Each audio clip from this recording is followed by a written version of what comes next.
¿qué es lo más importante para nosotros? Se lo pregunto para que trate de ir un poquito incluso más profundo. ¿Qué es lo que provoca que ciertas cosas en nuestras vidas sean más importantes que otras? ¿Por qué hay ciertos elementos en nuestra existencia que consideramos más valiosos que otras? ¿Qué será? Nuestra formación, nuestros idealismos, nuestro cristianismo de repente que nos dicta que ciertas cosas son más importantes que otras. ¿Qué? Hay un estudio que básicamente se trata de un cuestionario de 20 preguntas. Dicen los estudiosos que son 20 de las preguntas más importantes que todo ser humano se debe hacer en su vida. No les voy a decir las 20, solo voy a retomar una. Y la descubrí mientras leía un artículo deportivo, cosa que me pareció extraña. Un famoso exlanzador en Grandes Ligas, que de paso es poeta, se llama Miguel Batista, hizo una encuesta entre varios jugadores de las ligas mayores. Y más que una encuesta, en realidad repitió la misma pregunta. Y es lo que le da título al mensaje de hoy. ¿Ustedes qué salvarían? Él les lanzó esta pregunta de esta forma. Escúchenlo. Si llegaras a tu casa y ves que está ardiendo, que el fuego está consumiendo tu hogar, tu familia está contigo, o sea que no tenés que preocuparte por ellos, pero tenés la oportunidad de entrar corriendo y tomar algo de la casa que para ti fuera de un valor incalculable, ¿qué tomarías? Ahora se lo hago a usted. Hipotéticamente hablando, si nuestro hogar se está quemando, toda la familia está a salvo, así que no se preocupe por ella, no tendría que meterse para salvar a algún miembro de la familia, pero tiene la oportunidad de meterse en medio del fuego. Asumamos que uno hay algo muy valioso ahí dentro de la casa y usted dice, tengo que salvar esto. ¿Qué sería? ¿Qué salva? Yo le hice esta pregunta a una tía y ella me dijo, el televisor, dice. Miguel Batista, el ex lanzador de Grandes Ligas que le estoy comentando, se la hizo a varios jugadores y las respuestas me parecieron bien interesantes. Una de ellas es esta: yo buscaría mi celular, ya que ahí tengo todos mis contactos y si lo llegara a perder estaría en grave aprietos. Dijo otro: si tuviera la oportunidad de entrar y tomar algo, creo que sin duda serían las cartas que mi esposa y yo nos escribimos cuando éramos novios en el colegio. Salió bien romántico. Otro dijo: yo creo que lo único por lo que me atrevería a arriesgar mi vida sería para salvar un álbum de fotografía de mis hijas cuando ellas estaban pequeñas y que mi esposa me hizo junto con ellas. Otro respondió de esta forma: sin lugar a dudas, correría a buscar mi anillo de campeón mundial. Yo lloraría si se me pierde.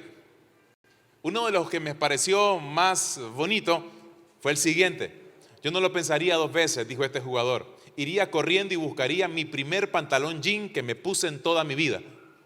Y Miguel Batista, el que estaba haciendo la pregunta, le dice: no, sé serio, le dice, ¿cómo vas a entrar a una casa que se está quemando por un pantalón jeans? Y le dijo el jugador: es que ese pantalón jean no es cualquiera, dice. Cuando yo tenía 9 meses, mi mamá me lo compró, porque ella siempre decía que yo tenía unas piernas muy bonitas. Cuando cumplí 20 años y me firmaron para jugar en Grandes Ligas, mi papá hizo una gran fiesta y en ella mi mamá se me acercó con una gigantesca caja envuelta en papel de regalo. Cuando la abrí y vi su contenido, me quedé mudo. Era mi pequeño pantaloncito jean encuadrado, con una pequeña plaquita que decía: mi primer pantaloncito jeans. Mi madre me dio un beso y me dijo en el oído: aún sigo creyendo que tienes las piernas más lindas del mundo. Es bonito. Eso rescataría.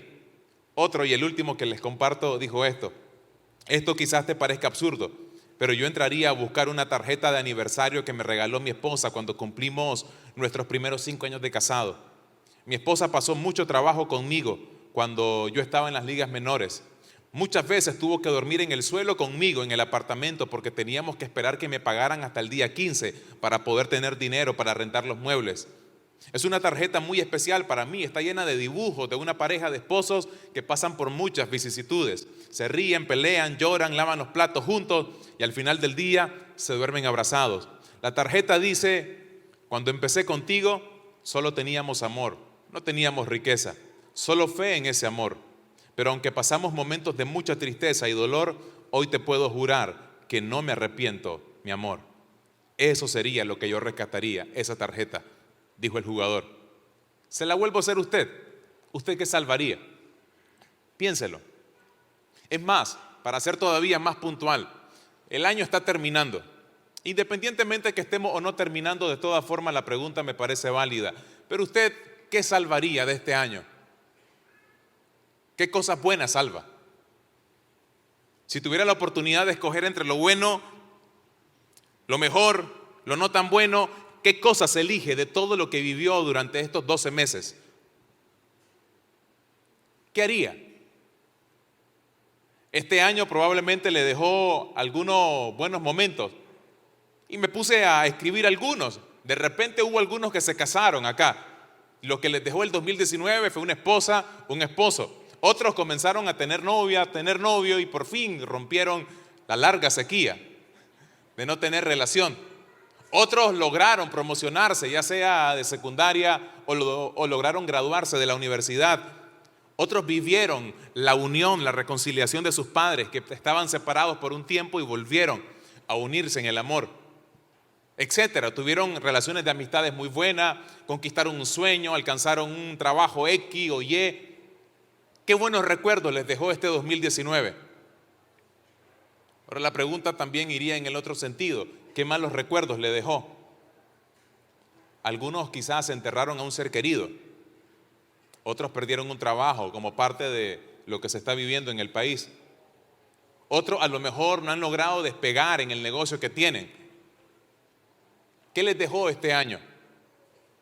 Yo creo que si el apóstol Pablo nos daría, entre muchos consejos que nos puede dar, hay uno puntualmente que cada vez que lo leo me parece bastante retador, bastante confrontativo, porque aunque suena bonito, en la práctica no siempre se nos hace fácil. Y me refiero al consejo que le dio a la iglesia de los Filipenses en el capítulo 3, versículo del 12 al 14. No quiero decir que ya llegué a la perfección en todo, dijo Pablo, sino que sigo adelante.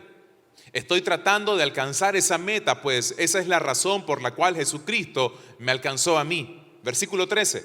Hermanos, no considero haber llegado ya a la meta, pero esto sí es lo que hago. Me olvido del pasado y me esfuerzo por alcanzar lo que está delante. Sigo hacia la meta para ganar el premio que Dios me ofreció cuando me llamó por medio de Jesucristo.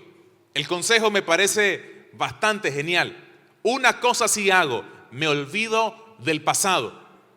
No es fácil olvidarse del pasado cuando el pasado está llena de mucho dolor, de muchas crisis.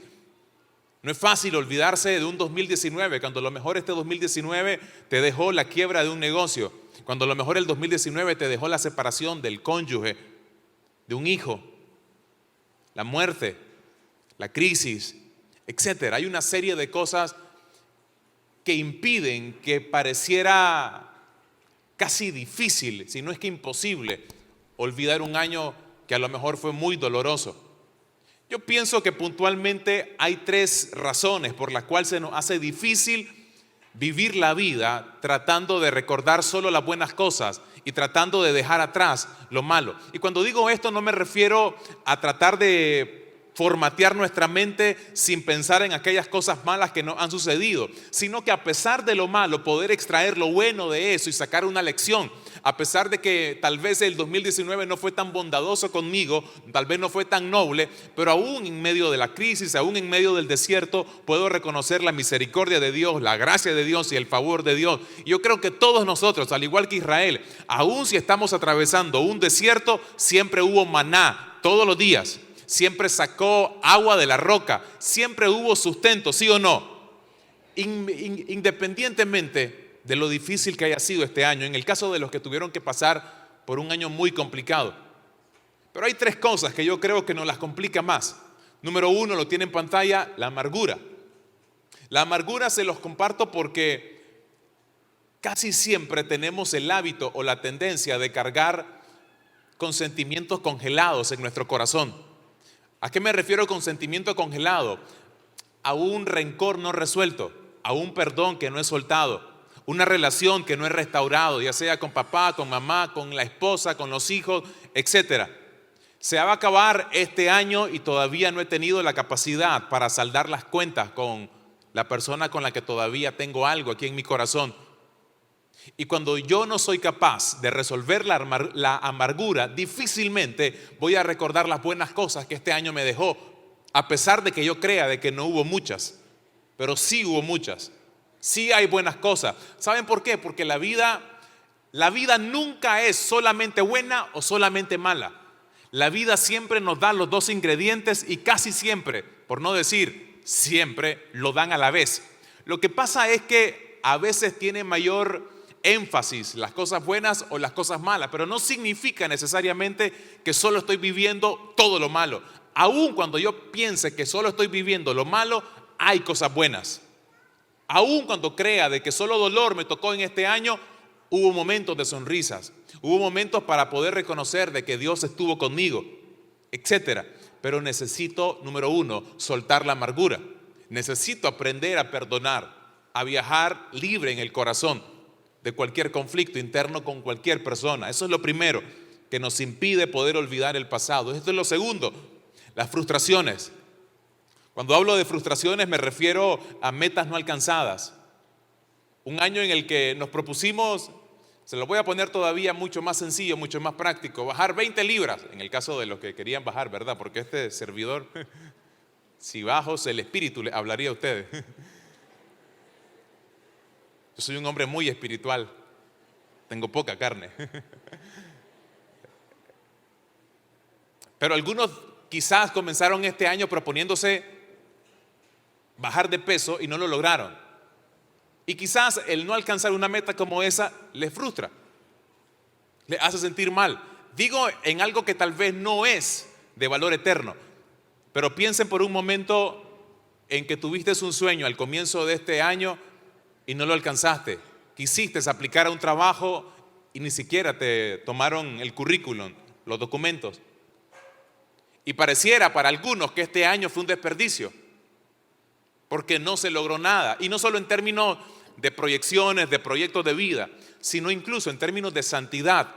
Personas que quizás pensaron que este año sí iban a vivir en santidad, no iban a pecar, no se iban a meter en inmoralidad sexual. Personas que pensaron que ahora sí voy a servir al Señor con el corazón correcto, ahora sí voy a tratar de agradar al Señor en todo. Pero el pecado apareció otra vez y volvimos a ceder ante las tentaciones. Semanas tras semana, volví a mentir, volví a chismear, volví a ver pornografía, volví a meterme con una persona que no es mi esposa, que no es mi esposo, etcétera. Y cuando tengo una dinámica de vida donde no logro aquello que me he propuesto, se convierte en algo frustrante. Y es horrible terminar una temporada, un ciclo de la vida frustrado. Sentir de que arranqué algo y no lo logré terminar. Sabiendo que debía terminarlo, no pude, me sentí impotente, incapaz. Ese sentimiento de impotencia es horrible al terminar un año, porque uno voltea y dice, no hice nada este año. No logré nada, no avancé nada, no crecí nada. El negocio sigue igual, la familia sigue igual, mis emociones siguen igual, sigo igual de deprimido, sigo igual de triste, sigo igual sin plata, sin dinero, sin recursos, sin nada. Y es horrible terminar frustrado por cosas que no se alcanzaron. Y lo tercero, que está muy relacionado con esto que les acabo de mencionar, son los fracasos. Porque no se trata de metas que no alcancé, sino que ni siquiera comencé. Fracasé. Un año de total fracaso, probablemente pensarán algunos que tuvieron. Y aquí es donde para mí cobra mucho sentido lo que Salomón nos dijo en uno de los versículos probablemente más conocidos por todos nosotros. Proverbios 4, versículo 23, él nos dice, sobre toda cosa guardada, guarda tu corazón, porque de él mana la vida. La palabra guardar me llama la atención. Y si ustedes observan, esta es una palabra que en el original hebreo se escribió en este idioma, significa literalmente cuidar, custodiar, vigilar o preservar de daño. Noten eso, custodiar, cuidar, vigilar y preservar de daño. Eso significa la palabra guardar. Por lo tanto, una manera en la que yo guardo mi corazón es preservándolo de cualquier daño. Eso significa que tengo que aprender a tener un sistema defensivo aquí en mi corazón. Y por supuesto, cuando hago esta referencia de corazón no me refiero al órgano como tal, sino a esa parte que es el asiento de nuestras emociones, de nuestra voluntad, de nuestros pensamientos. Tengo que buscar la forma espiritual de mantener mi corazón a salvo de cualquier cosa que le puede dañar. Y la amargura me daña, la frustración me va a dañar, el no resolver el fracaso me va a dañar constantemente el corazón, porque me va a hacer sentir miserable, me va a hacer sentir incapaz. Y vivir así es bastante difícil, es bastante angustiante. Por eso me gusta cómo se traduce en otra versión este mismo pasaje de Proverbios 4, versículo 23. En esta versión lo tradujeron de esta manera: vigila atentamente tu interior, pues de él brotan fuentes de vida. ¿Saben por qué tenemos que aprender a guardar el corazón? No solamente para que no se dañe, sino porque es lo que el Señor mira en nosotros. En Primera de Samuel, capítulo 16, versículo 7, en el momento preciso que el profeta Samuel está buscando al sucesor del rey Saúl, con los hijos de Isaí formados, comienza a ver en cada uno de ellos atributos, pero de repente mira en uno de ellos, uno de los hermanos mayores de David, mira en él algo especial que le hace creer que ese es el escogido de Dios. Y el profeta Samuel en ese momento siente que Dios le dice esto. El Señor le dijo a Samuel: no te dejes impresionar por su apariencia, ni por su estatura, pues yo lo he rechazado. La gente se fija en las apariencias, pero yo, dice el Señor, me fijo ¿en qué? En el corazón. Por lo tanto, cobra mucho valor el consejo de Salomón: guarda tu corazón, porque en eso es que se fija el Señor.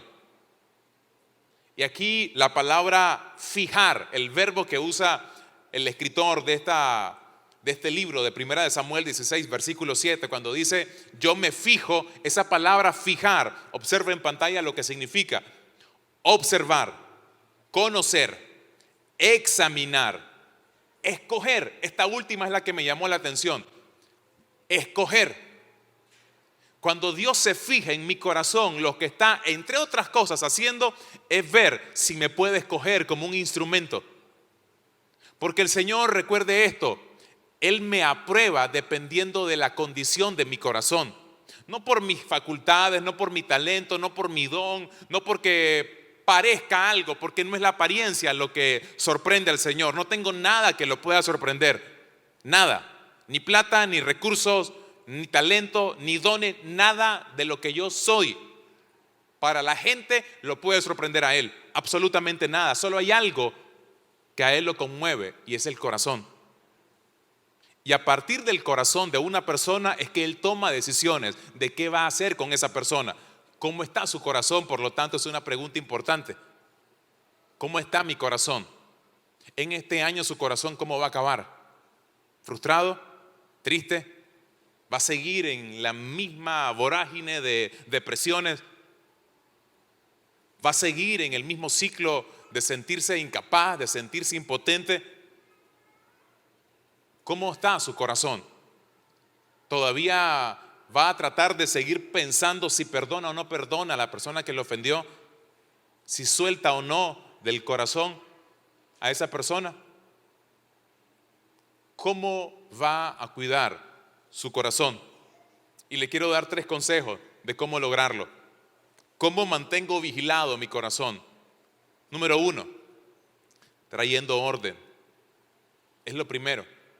Si ustedes van al diccionario de la Real Academia Española y buscan la palabra orden, les va a salir una definición como esta: colocación de las cosas en el lugar que les corresponde. No sé si les pasa, pero cuando yo leo algunas definiciones de la Real Academia Española, me parecen como que tan elementales, ¿no? ¿Qué significa orden? Y lo puse simplemente por tener el concepto del diccionario, de los conocedores de la lengua. Orden significa colocación de las cosas en el lugar que les corresponde. Y aunque parezca tan básico, es tan trascendental cuando uno lo lleva a todos los ambientes de nuestra vida, a todas las instancias de nuestra vida. Mi corazón debe de estar ordenado en la forma en la que piensa, en la forma en la que siente, en la forma en la que me conduce en el día a día. ¿Y cómo sé si estoy o no estoy ordenado en mi corazón? ¿Cómo sé si las cosas que tengo aquí adentro están bien? Y aquí está uno de los principios más importantes que tenemos que aplicar siempre, a través de examinarnos. Yo necesito desarrollar la capacidad de examinarme a mí mismo para lograr ver qué es lo que hay dentro de mí y así descubrir si hay cosas que tienen que salir o hay cosas que tal vez no están en el lugar correcto y aprender a ubicarlas en el sitio que les corresponde. Dice la palabra del Señor en 1 Corintios, capítulo 11, versículo 31. Si pues nos examinásemos a nosotros mismos, no seríamos juzgados. Es interesante que la palabra examinar que usa el apóstol Pablo en esta carta significa hacer una separación. Se lo explico de una forma más sencilla. Pablo lo que está diciendo es, necesitas desarrollar la capacidad de verte a la distancia y decir, ¿sabes qué, Alberto? Es casi como cuando nos vemos en el espejo, ¿no? Nos vemos en un espejo y nos vemos tal y como somos en realidad. Nos vemos nuestros defectos. Cuando usted está cerca con un espejo y su rostro, ahí se mira lo que no quisiera que se mirara. Ahí se mira lo que no se publica en Instagram. Ahí no está con filtro. Ahí está tal y como somos. Es lo mismo que deberíamos de hacer a la luz de las Escrituras. La Biblia dice acerca de ella misma que es como un espejo para nosotros. Cuando vamos a la Biblia es una forma en la que nos examinamos, porque no nos comparamos con la gente, mis estimados. Es fácil sentirse bien cuando me comparo con otros. No, es que a la par de otros yo estoy bien.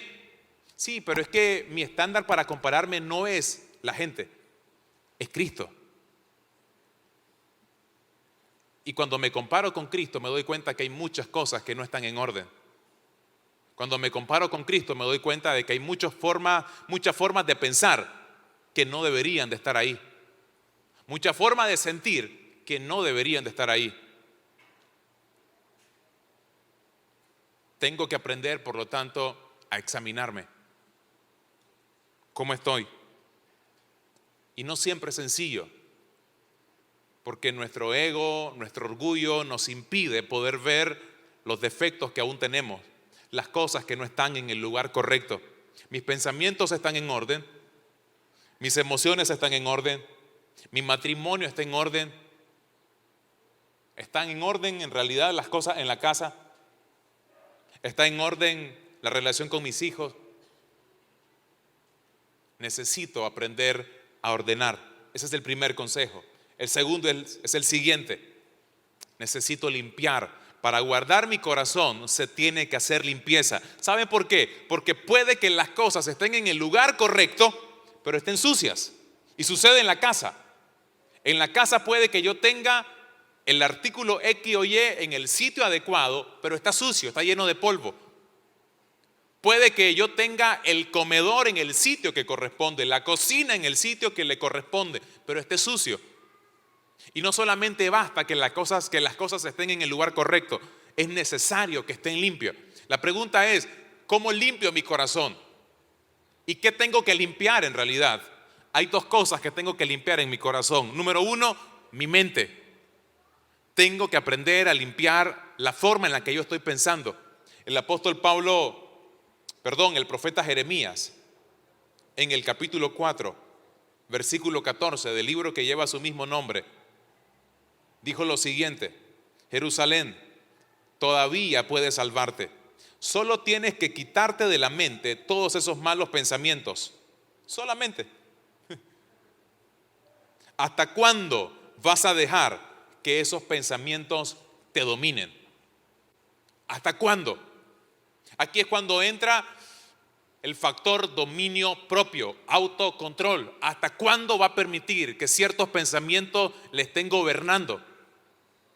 Martín Lutero y otra serie de teólogos famosos decían: no podemos impedir que las aves vuelen sobre nuestra cabeza, pero sí de que éstas hagan nido. Mis estimados, sería iluso, sería no saber cómo funcionamos nosotros.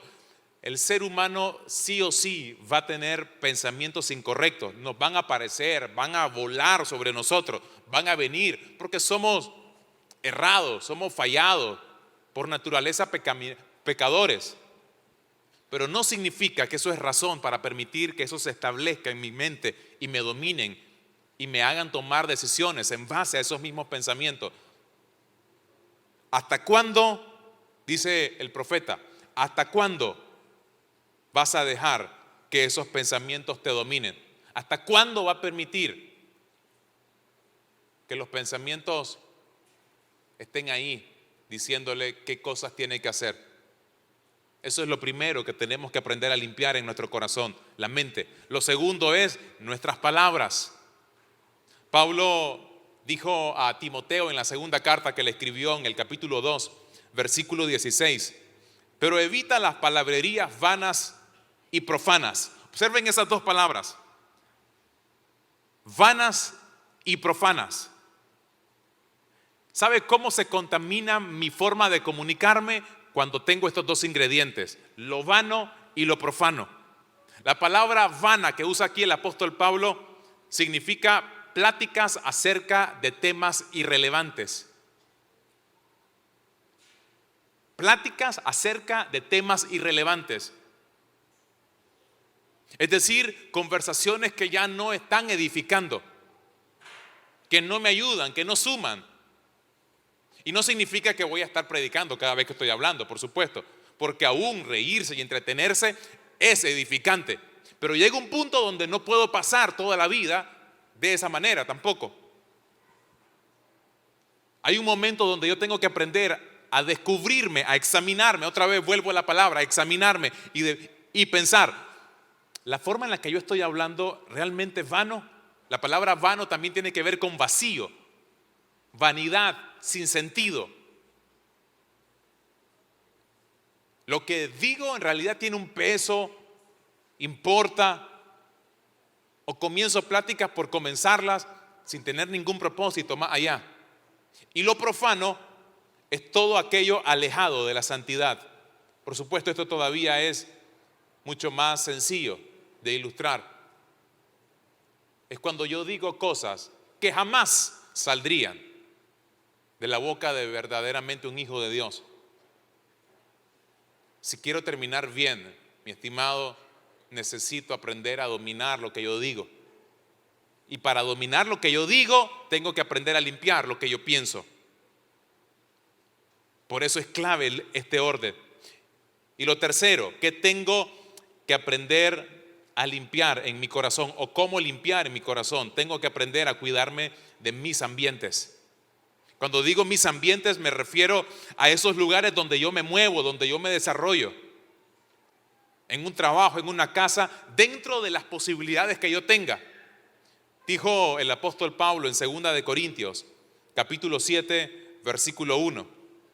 Purifiquémonos, alejándonos de cualquier cosa que contamine nuestro cuerpo y nuestro espíritu. Alejándome de cualquier cosa que contamine nuestros cuerpos y nuestro espíritu. Y lo tercero y último, para ir cerrando este mensaje: ¿qué tengo que hacer para guardar muy bien mi corazón? Debo aprender a asumir mi responsabilidad. No es trabajo de nadie que mi corazón esté bien guardado. Mi corazón no lo puede guardar mi pastor, no lo puede guardar mi líder, no lo puede guardar mi amigo. Y aunque yo puedo sumar para que su corazón esté bien, en realidad es su responsabilidad y es mi responsabilidad que mi corazón esté en la condición correcta. Voy cerrando con una historia que escuché en una predicación hace varios años.